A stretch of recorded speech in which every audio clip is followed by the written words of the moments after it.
British বিরোধী বিখ্যাত কানাইঘাটের লড়াই কত সালে সংগঠিত হয়?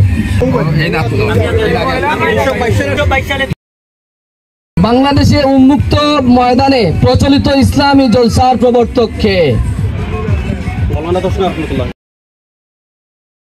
কানাইঘাটের প্রথম কবি ইসমাইল আলমের লিখিত কাব্যের নাম কি? রাইট, উত্তর সঠিক হয়েছে। কানাইঘাট পৌরসভা কত সালে ঘোষণা করা হয়? কানাইঘাট পৌরসভা কারেক্ট আনসার।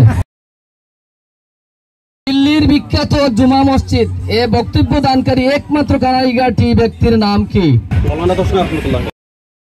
শীতকালীন কোন পিঠা কানাইঘাট সারা দেশের অন্য কোথাও পাওয়া যায় না? সঠিক উত্তর। বঙ্গবন্ধু শেখ মুজিব মেডিকেল বিশ্ববিদ্যালয়ের প্রথম ভাইস চ্যান্সেলর হিসেবে দায়িত্ব পালনকারী প্রথম কানাইঘাটি ডাক্তারের নাম কি? সেলিম। উনি ডাক্তার মোহাম্মদ তাহিরউদ্দিন।